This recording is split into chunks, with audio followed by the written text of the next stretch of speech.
Jumpa lagi di Halo Timnas yang akan menyajikan informasi terupdate mengenai Timnas Indonesia. Di antaranya, Indonesia bantai Myanmar, Indra Syafri sujud syukur. Titan Agung bikin Kapten Myanmar terjengkang.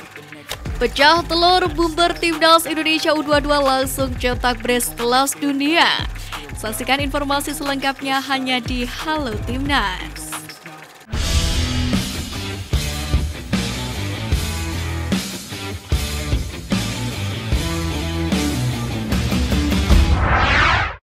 Indonesia bantai Myanmar, Indra Syafri sujud syukur.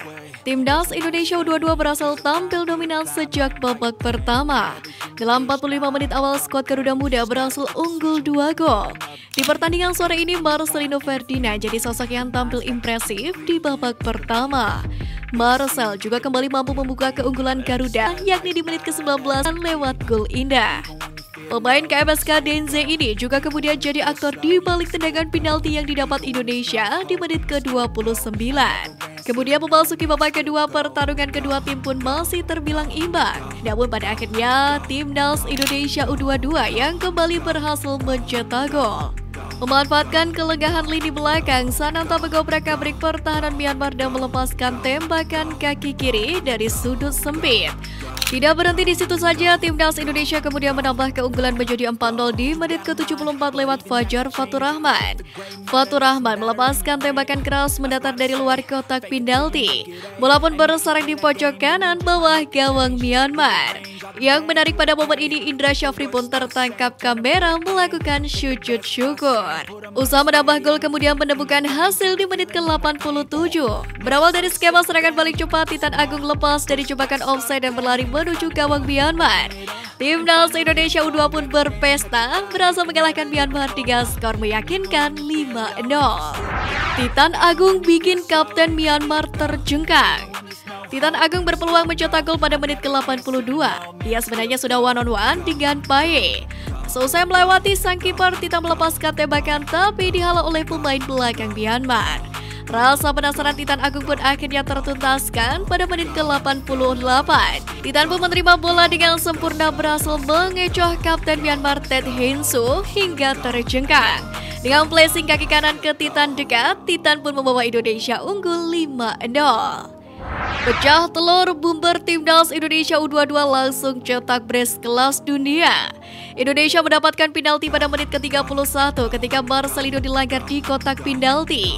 Berbeda dari pertandingan pertama saat melawan Filipina, pelatih Timnas Indonesia U22 Indra Syafri kali ini mempercayakan Sananta sebagai penendang penalti. Sananta dengan tenang melepaskan tendangan penalti ke pojok kanan gawang Myanmar. Striker muda PSM Makassar ini kembali mencetak gol berkelas dunia pada menit ke-60 yang membuat Timnas Indonesia U22 unggul 3-0 atas Myanmar di SEA Games 2023. Gol itu bermula dari kesalahan lini belakang Myanmar dalam menjebak offside Sananta. Sananta yang berhasil mengejar bola lalu melewati 3 pemain Myanmar sebelum melepaskan tembakan keras kaki kiri dari dalam kotak penalti. Tendangan keras Sananta yang merupakan gol kelas dunia ini pun sulit diantisipasi oleh kiper Myanmar. Pelatih Timnas Indonesia U22 di SEA Games 2023 Indra Syafri memberikan instruksi utama kepada anak asuhnya, yakni mewujudkan ambisi meraih medali emas. Dalam hal ini Indra Syafri meminta anak asuhnya untuk fokus, kerja keras, dan disiplin demi meraih hasil maksimal di setiap pertandingannya. Media Vietnam Total 24/7 menyanjung tinggi kualitas Timnas Indonesia U22 di SEA Games Kamboja. Mereka khususnya menyoroti komplitnya pola penyerangan yang dimiliki oleh pasukan Indra Syafri. Penilaian itu berbasis dari performa apik Timnas Indonesia U22 saat membantai Filipina pada matchday pertama grup A dengan skor 3-0 pada 29 April lalu. Tim Merah Putih saat itu pun mampu mencetak gol dengan pola yang berbeda-beda melalui Marcelino Ferdinand, Irfan Jauhari, dan Fajar Fatur Rahman. Salah satu media Vietnam Total 24/7 membongkar kontesan dengan nilai paling mahal di SEA Games 2023. Ternyata Timnas Indonesia menduduki peringkat pertama. Dalam artikel yang dituliskan, Timnas Indonesia U22 disebut memiliki skuad dengan nilai paling mahal dalam edisi SEA Games 2023, di mana nilainya ditaksir mencapai 3,63 juta dolar US atau setara dengan 54 miliar rupiah. Kapten Timnas Indonesia U22 Rizky Ridho ditaksir memiliki nilai tertinggi dibandingkan dengan rekannya yang lain. Nilainya mencapai 325.000 euro atau setara dengan 5,2 miliar rupiah. Kemudian di urutan kedua diisi oleh Thailand U22 dengan taksiran harga 2,33 juta euro atau setara dengan 36 miliar rupiah.